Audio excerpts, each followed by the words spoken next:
బులెటిన్లో డీటెయిల్స్ చూస్తే Medchal BRS MLA మల్లారెడ్డిని పేట్ బషీర్బాద్ పోలీసులు అరెస్టు చేశారు. కుత్బులాపూర్లోని తన భూమిని కబ్జా చేశారంటూ మల్లారెడ్డి ఆరోపించారు. ఆ ల్యాండ్ వద్దకు వెళ్లి హంగామా సృష్టించారు. అయితే అది తమ భూమి అంటూ వేరే వ్యక్తులు చెబుతున్నారు. ఆ స్థలంలో వారు బారికేడ్లు కూడా వేశారు. దీంతో తమ స్థలంలో వేసిన బారికేడ్లు తొలగించేందుకు మల్లారెడ్డి ఆయన అల్లుడు రాజశేఖర్ రెడ్డి ప్రయత్నించారు.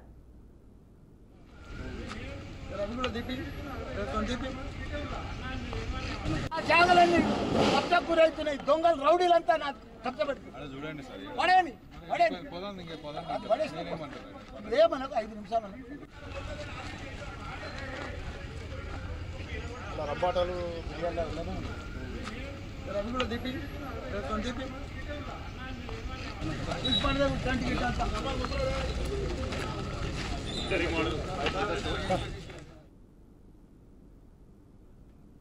దీంతో అక్కడ ఉద్రిక్త వాతావరణం నెలకొంది. పోలీసులు ఎంట్రీ ఇచ్చారు. పోలీసులతో మల్లారెడ్డి రాజశేఖర్ రెడ్డి వాగ్వాదానికి దిగారు. నా భూమిని కబ్జా చేస్తారా అంటూ మల్లారెడ్డి రచ్చ చేశారు. కాంగ్రెస్ ప్రభుత్వంలో దౌర్జన్యం పెరిగిపోయిందని మల్లారెడ్డి ఆరోపించారు. 40 ఏళ్లుగా ఈ భూమి తన పేరు మీదే ఉందన్నారు మల్లారెడ్డి.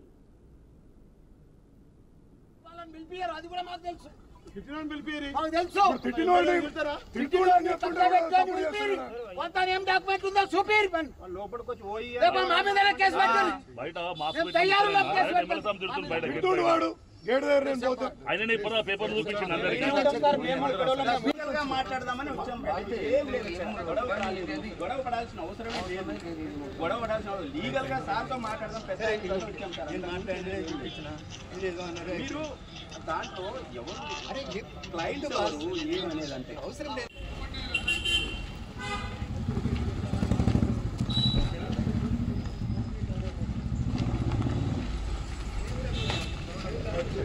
జాగలన్నీ కబ్జాకు గురవుతున్నాయి. దొంగలు రౌడీలంతా నా కబ్జా పెట్టుకున్నారు. ఏమనకు 5 నిమిషాలు బ్రేకింగ్ న్యూస్ చూస్తున్నాం. మేడ్చల్ బీఆర్ఎస్ ఎమ్మెల్యే మల్లారెడ్డిని పేట్ బషీర్బాద్ పోలీసులు అరెస్టు చేశారు. కుత్బులాపూర్లోని తన భూమిని కబ్జా చేశారంటూ మల్లారెడ్డి ఆరోపించారు. ఆ ల్యాండ్ వద్దకు వెళ్లి హంగామా సృష్టించారు. అయితే అది తమ భూమి అంటూ వేరే వ్యక్తులు చెబుతున్నారు. ఆ స్థలంలో వారు బారికేడ్లు కూడా వేశారు. దీంతో తమ స్థలంలో వేసిన బారికేడ్లు తొలగించేందుకు మల్లారెడ్డి ఆయన అల్లుడు రాజశేఖర్ రెడ్డి ప్రయత్నించారు.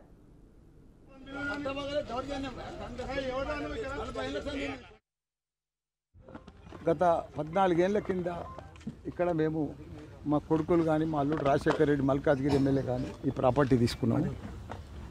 అప్పటి నుంచి కూడా అంతకంటే ముందు కూడా దూల్చంద్ అని ఒక మార్వాడి షెడ్ది, ఇది 2 ఎకరాల 10 గుంటలు. వాళ్ళకి పట్టా ఉంది, పాస్బుక్ ఉంది, డాక్యుమెంట్స్ ఉన్నాయి, లింక్ డాక్యుమెంట్స్ ఉన్నాయి. 40 ఏళ్ళ సంది ఇక్కడ ఫ్యాక్టరీ నడిపించారు. కరెంట్ మీటర్లు ఉన్నాయి, పెద్ద ట్రాన్స్ఫారం ఉండే, పెద్ద చీరల కంపెనీ ఉండే ఇక్కడ దూల్చందది. ఆ కంపెనీ 300 మంది అప్పుడు మహిళలు పనిచేస్తారు. ఆ కంపెనీని మేము 14 ఏళ్ళ కింద తీసుకున్నాం. తీసుకొచ్చి మేము ఈ ఆటోలకు దానికి దీనికి ఇట్లనే పెట్టాం. వీళ్ళు ఏదో ఇదే సర్వే నెంబర్లో మాబ్ ఉందని చెప్పి, మాకు 2000 గజాలు ఉందని చెప్పి, మాకు 4000 గజాలు ఉందని చెప్పి 8 ఏళ్ళ సంది వాళ్ళు సతాయించుకుంటా, అమ్ముకుంటా, దొంగ డాక్యుమెంట్లు చేసుకుంటా. ఎవరు సార్ వాళ్ళు?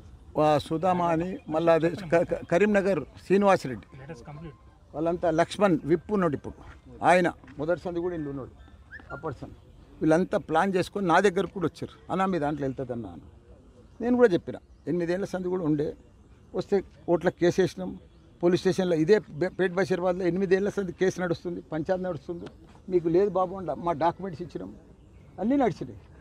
వాళ్ళు కూడా వచ్చారు ఒక ఎలక్షన్ కంటే ముందు. నేను చెప్పిన మీరు టీపని పెట్టుకోండి, మీది 4 ఎకరాలు 26 గుంటలు అంటారు వాళ్ళ డాక్యుమెంట్, మీ డాక్యుమెంట్ తీసుకురండి, సర్వే చెప్పింది. ఇది మొత్తం 17 ఎకరాలు ఈ సర్వే నెంబర్ 82 సర్వే నెంబర్. కొలుచుకోండి, మీరు ల్యాండ్ ఎక్కడ ఏమైనా ఉంటే తీసుకోండి, మా దాంట్లో ఏమైనా ఎక్కువ ఉంటే తీసుకోమని. జాగ మీదకి తోలుకొచ్చి కూడా 8 నెలల కింద లక్ష్మణ్ను ఈ శ్రీనివాసరెడ్డిని తోలుకొచ్చి చూపించారు. అయినా దౌర్జన్యంగా వాళ్ళు రాత్రి వస్తున్నారు, గుండాలను పెట్టుకురు. 100 మందిని అక్కడ షెడ్లన్నీ కూలగొట్టిరు, ఈ షెడ్లన్నీ కూలగొట్టిరు, బీర్లు బాటలు చేసుకున్నారు, తాగిర్రు, టెంట్ వేసుకుర్రు, బిర్యానీలు తెచ్చుకుర్రు, సీసీ కెమెరాలు కట్ చేసిర్రు. మా ఆటోలో సుచిత్ర సెంటర్లో ఉన్న మా భూమిలోకి దౌర్జన్యంగా కొందరు రావడం జరిగింది. వాళ్ళు వచ్చి మా యొక్క షెడ్లను కూలగొట్టడం జరిగి, వాళ్ళు ఏదో ఒక టెంపరీ అంటే ఇక్కడ ఒక గుడారం వేసి మా కరీంనగర్ నుంచి మనుషులను తీసుకొచ్చి భయభ్రాంతులను గురి చేయడానికి ప్రయత్నం చేసిండ్రు. మేము ఫస్ట్ పోలీస్ స్టేషన్ పోవడం జరిగింది. పోలీస్ స్టేషన్లో సిఐ గారికి ఫోన్ చేయడము, తర్వాత ఏసీపీ గారికి ఫోన్ చేయడము, డీసీపీ గారికి ఫోన్ చేయడము, వాళ్ళు ఎవరు కూడా ఏం రెస్పాన్స్ ఇయ్యని సందర్భంలో మేము డైరెక్ట్ డీసీపీ గారికి ఒకటే మాట చెప్పినాం, మేము డైరెక్ట్ పోతున్నామండి, మీకు చెప్పే పోతున్నాము, మేము అక్కడికి వెళ్ళి ఏదైనా మాకు ఇబ్బందికరమైన పరిస్థితులు ఉంటే మీదే బాధ్యత అని చెప్పి ఇక్కడికి రావడము, వస్తూనే వాళ్ళు మా మీదకి దౌర్జన్యానికి కూడా చేయడం జరిగింది. ఆ దౌర్జన్యానికి కూడా కొన్ని వీడియోలు కూడా మా దగ్గర ఉన్నాయి, వాటిపైన కూడా కంప్లైంట్ ఇచ్చాం.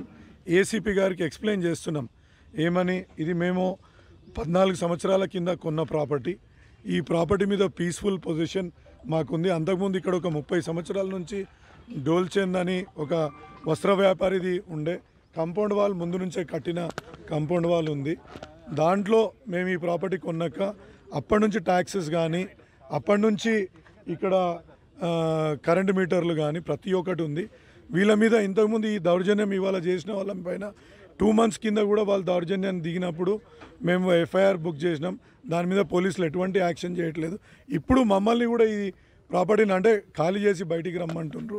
ఇంత దౌర్జన్యం అంటే పోలీసులకు కూడా మేము చెప్తున్నాం, ఇది మేము పీస్ఫుల్గా ఈ పొజిషన్లో ఉన్న ప్రాపర్టీని వాళ్ళు వచ్చి వాళ్ళని మీరు అరెస్ట్ చేస్తలేరు, మేము 2 months కింద ఎఫ్ఐఆర్ అంటే కంప్లైంట్ ఇచ్చిన దాని మీద కూడా మీరు యాక్షన్ చేయట్లేదు. ఇన్ని చెప్తుంటే కూడా మీరు చేయకుండా ఫస్ట్ అయితే మమ్మల్ని ఇక్కడ నుంచి ఖాళీ చేసి బయటికి రమ్మంటున్నారు. అంటే వాళ్ళకి అప్పచెప్దామనే ఉద్దేశం ఉందో పోలీసు వాళ్ళకి నాకు అర్థం అవ్వట్లేదు.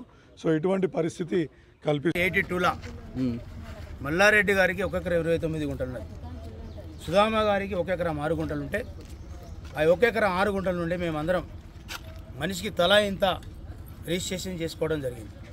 మేము 2016 వరకు పొజిషన్లో ఉన్నాం. మనిషికి 400, 500, 360 గజాలు ఈ రకంగా 9 మందిని సేల్ డీడ్ చేసుకోవడం జరిగింది. దీనిలో నుండి ఆయన ఇప్పటి రెండు సర్వేలు జరిగాయి. జాయింట్ డైరెక్టర్ సర్వే ఒక్కసారి చేశారు, మండల సర్వే ఒక్కసారి చేశారు. చేసిన తర్వాత మల్లారెడ్డి గారికి నీకు 1 ఎకరం 29 గుంటలు అని చెప్పి వాళ్ళకి బార్డర్ పెట్టడం జరిగింది. ఆ బార్డర్లో మేము బ్లూ షీట్స్ ఇంతకుముందు వేయడం జరిగింది.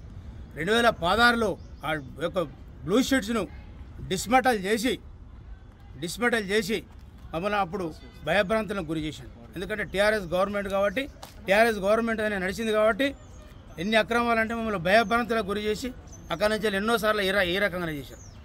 ఈ రోజున కాంగ్రెస్ ప్రభుత్వం వచ్చిన తర్వాత కూడా మాకు ఇంత న్యాయం జరుగుతుందని చెప్పి ఇలా మేము సైట్ మీదకి వచ్చి మా పొజిషన్ మేము తీసుకున్నాం. ఆ పొజిషన్ తీసుకున్న తర్వాత మల్లారెడ్డి వాళ్ళ అల్లుడు రాజశేఖర్ రెడ్డి వాళ్ళ అనుచరులు గుండాలం పట్టుకొని వచ్చి ఇలా ఒక దాడి చేయడం జరిగింది.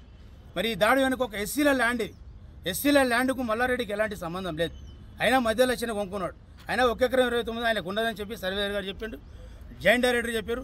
మరి అదే గవర్నమెంట్ రూల్ ప్రకారంగా సర్వేయర్ చెప్పిన ప్రకారమే మేము ఇలా ల్యాండ్లో ఉంటే మా షెడ్స్ అన్నీ ఊలగొట్టి మా ఎవరైతే శ్రీనివాసరెడ్డి మీద కొట్టి ఆ సుధామ అనే టైం మీద కొట్టి అందరినీ భయభ్రాంతులు చేసి కట్టెలు పట్టుకొని ఉరికేయడం జరిగింది. ఇది ఎక్కడే న్యాయం, ఎక్కడ దౌర్జన్యం అంటున్నా. మల్లారెడ్డి గారు ఇకనైనా మానుకోరు మీ భూ కబ్జాలు, ఇకనైనా మాకెందుకు, మేము తల ఇంత కొనుక్కొని పైసలు కష్టపడి కొనుక్కున్న పైసలు ఇవి. మరి నువ్వు ఎందుకు మా భూమిని లాక్కోవడానికి నువ్వు ఎందుకు ప్రయత్నం చేస్తున్నావు? నాకు ఇలా 360 గజాలు నాకు ఉన్నది. మరి నేను కూడా ఒక వన్ ఆఫ్ ది మెంబర్ని కాబట్టి నువ్వు ఇలా మమ్మల్ని కూడా ఉరికిచ్చి ఈ పోలీస్ సపోర్ట్ తోటి ఇలా ఎవరిని మమ్మల్ని అందరిని అక్కడికి రాకుండా సైడ్ కాడికి రాకుండా నువ్వు కట్టెలు అందుకొని కొట్టడం ఇది ఎంత దౌర్భాగ్యం అంటే మరి కాంగ్రెస్ ప్రభుత్వంలో ఇలా రేవంత్ రెడ్డి గారిని కానీ ఇలా ప్రతి ఒక్కరిని కలిసి ఒక రిప్రజెంటేషన్ చేయడం జరుగుతుంది. మాకు న్యాయం చేయాలని చెప్పి పోలీసు వారిని కూడా మేము సవినయంగా కోరుకుంటాను. పాత్రికేయ సోదరులందరికీ ధన్యవాదాలు తెలియజేసుకుంటూ దయచేసి ఎవరిది కరెక్ట్ ఉన్నది ఎవరిది కరెక్ట్ లేదు, court order not to interfere, మల్లారెడ్డికి సంబంధించిన ఫ్యామిలీ నాట్ టు ఇంటర్ఫియర్ మీకు ఒక కాపీ ఇస్తుంది. ఇప్పుడు వీళ్ళు ఎవరైతే ఈ ల్యాండ్కి ఎలాంటి సంబంధం లేదు 2016 నుంచి మాకు ఆర్డర్ ఉన్నది. మరి ఈ ఆర్డర్ను కూడా నువ్వు కోర్టు ఆర్డర్ను కూడా తుంగలో దొక్కి నీ యొక్క దౌర్జన్యం చేస్తే ఇక్కడ ఎవడు పడేటోడు లేడు.